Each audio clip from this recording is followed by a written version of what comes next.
PCC విషయానికి వస్తే TPCC Mahesh Kumar గౌడ్కి TPCC అధ్యక్ష పదవి అప్పచెప్పడం జరిగింది.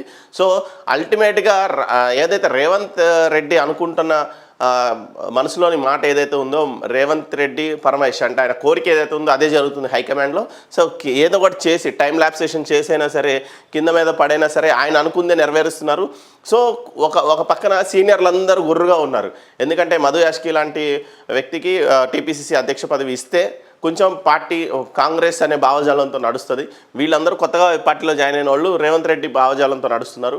రేవంత్ రెడ్డి భావజాలం అంతా వేరేలా ఉంది. కాంగ్రెస్ పార్టీ కార్యకర్తలు బాగా అవమానపడుతున్నారు, వాళ్ళకి ఎట్లాంటి సహాయ సహకారాలు అందట్లేదు అని చెప్పేసి మదనపడుతున్న క్రమంలో టీపీసీసీ మధు యాష్కికి ఇస్తే ఆ కార్యకర్తలందరికీ ఒక చేయూతి ఇచ్చినట్టు ఉంటుంది. వాళ్ళలో నూతనోత్సాహం వస్తుందన్న క్రమంలో మహేష్ కుమార్ గౌడ్కి టీపీసీసీ అధ్యక్ష పదవి ఇప్పించడంలో రేవంత్ రెడ్డి సక్సెస్ అయినట్టే. సో ఇదే క్రమంలో ఇవి సీనియర్స్ అందరూ చాలా కోపం మీద ఉన్నారు.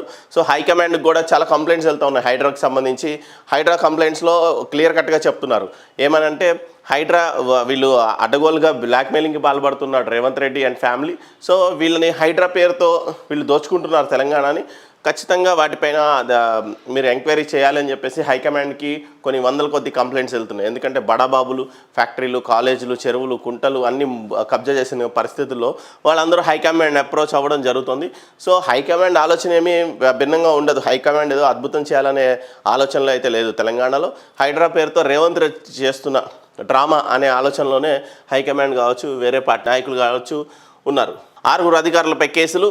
ఈర్ల చెరువు ఎర్రకుంటలో నిర్మాణాలకు అనుమతులు ఇచ్చినందుకే హైడ్రా కమిషనర్ ఫిర్యాదు మేరకు నమోదు. ఇందుకు 2 భవన నిర్మాణదారులపై చర్యలు. చెరువులు, బఫర్ జోన్లు, ఎఫ్టీఎల్ పరిధిలో నిర్మాణాలను అనుమతులు ఇచ్చిన 6 అధికారులపై సైబరాబాద్ ఈఓడబ్ల్యూ ఆర్థిక నేరాల విభాగం పోలీస్ స్టేషన్లో 2 కేసులు నమోదయ్యాయి. ఎర్రకుంట చెరువులో అక్రమ నిర్మాణాలను అనుమతులు ఇచ్చిన నిజాంపేట మున్సిపల్ కమిషనర్ రామకృష్ణ, బాచుపల్లి తహసీల్దారు Phool Singh, Medchal Malkajgiri land and survey records సహాయ డైరెక్టర్ కె శ్రీనివాసులు వీళ్ళపైన కేసెస్ పెట్టడం జరిగింది, క్రిమినల్ కేసెస్.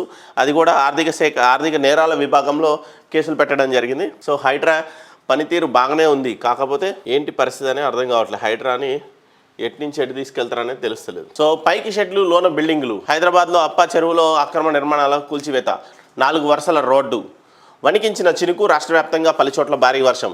కొత్త ఏడాదిలోనే పంచాయతీ ఎన్నికలు. 30 ఏళ్ల ముందే గుండె జబ్బులు గుర్తింపు.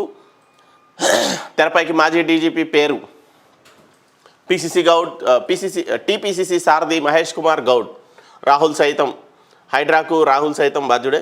సో రైతులకు వినేష్ మద్దతు. పట్టాలకెక్కిన వందే భారత్. మరో 3 కొత్త వందే భారత్ రైళ్లు. వర్చువల్గా పచ్చజెండా ఊపిన మోడీ. సామాన్యులకు రైల్వేలను చేరువ చేస్తాం. 800 మెగావాట్ల పవర్ ప్లాంట్ రామగుండంలో. జెన్కో సింగరేణి భాగస్వామ్యంలో ఏర్పాటు. పవర్ ప్లాంట్కు సీఎం రేవంత్ కూడా సుముఖం. పవర్ హౌస్ సందర్శించిన బట్టి మంత్రులు. బీఆర్ఎస్ అవినీతితో ప్రజాధనం దుర్వినియోగం. దోచిన సొమ్మును విదేశాల్లో దాచారు. ఏ మొహం పెట్టుకొని కేసీఆర్ మళ్ళీ వస్తారు. 2 లక్షల రుణమాఫీ చేసి చూపించాం. రామగుండం బహిరంగ సభలో డిప్యూటీ సీఎం. బీఆర్ఎస్ నేతలు దోచిన సొమ్మును విదేశాల్లో దాచిపెట్టారని డిప్యూటీ సీఎం బట్టి విక్రమార్క ఆరోపించారు. ఏ మొహం పెట్టుకొని కేసీఆర్ ప్రజల్లోకి వస్తారని విమర్శించారు. రుణమాఫీపై బీఆర్ఎస్ నేతలు దుష్ప్రచారం చేస్తున్నారని విమర్శించారు. రుణమాఫీ కాని రైతులెవరూ అధైర్యపడొద్దని సూచించారు. గత ప్రభుత్వ హయాంలో ప్రజాధనాన్ని దుర్వినియోగం చేశారని మండిపడ్డారు. కాంగ్రెస్ ప్రభుత్వం తక్కువ సమయంలో ప్రజల మనసును గెలుచుకుందన్నారు బట్టి.